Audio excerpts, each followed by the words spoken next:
Good afternoon, distinguished guests, ladies and gentlemen. It is both a privilege and honor for me to welcome you today to this momentous gathering.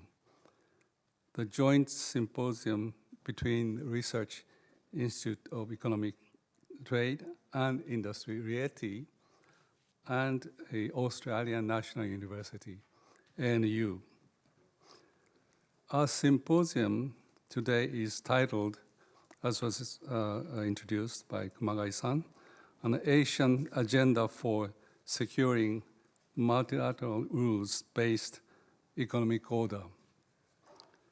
On behalf of the organizers, I extend to you the warmest welcome and most profound gratitude for your presence despite your demanding schedules. This marks the seventh instance of our collaborative intellectual endeavors with ANU. For the successful orchestration of today's symposium, we owe a debt of gratitude to Dr. Shujiro Armstrong.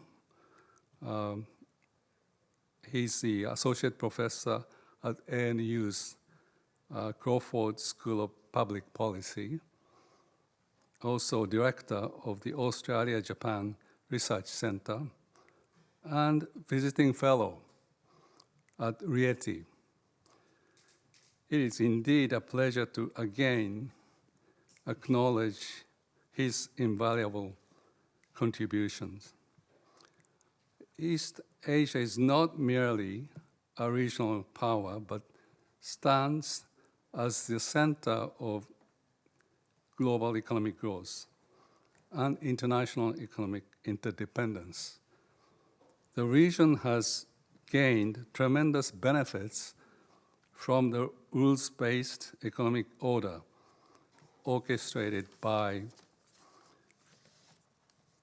institutions such as the World Trade Organization, WTO, and Asia-Pacific Economic Cooperation, APEC.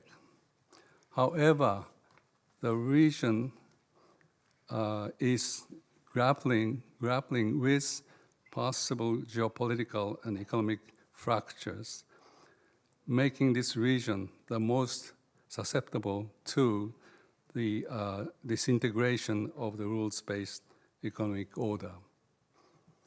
Japan and Australia have championed the construction of this rule-based economic order through initiatives such as the establishment of APEC and the Comprehensive and Progressive Trans-Pacific Partnership, CPTPP, agreement. We are convened here today to ponder some important and difficult questions. How should the nations of East Asia cooperate to maintain free and open trade environment? What role is the most appropriate for the ASEAN, Association of Southeast Asian Nations? What about APEC? How should the CPTPP members, like Japan and Australia, engage with membership applications from China and Taiwan? What strategy might we employ to counter economic caution, mitigate geopolitical risks, and ensure that strategic competition between the United States and China amplifies regional benefits rather than eroding them?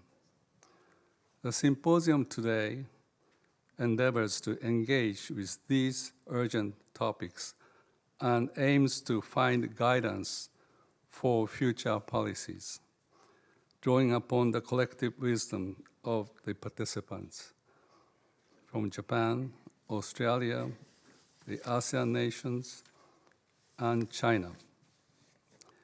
We are honored to have as our keynote speaker, Mr. Yasuhiko Yoshida, an authority on trade negotiation from Japan's Minister of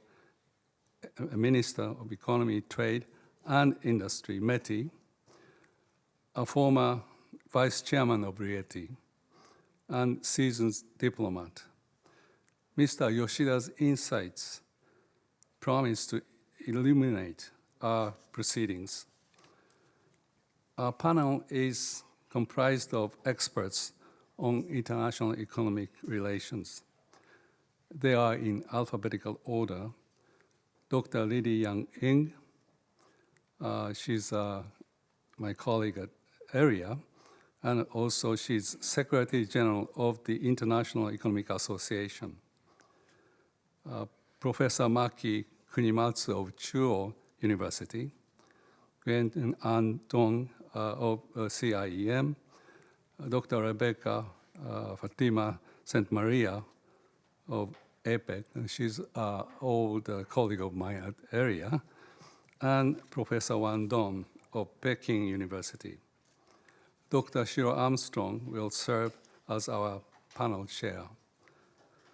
As we begin today's discourse over the next 2 hours, I'm confident that diversity of perspectives will provide an enlightening and enriching experience for both our in-person and online audiences. In conclusion, allow me to once again extend my deepest gratitude to our distinguished speakers and attendees.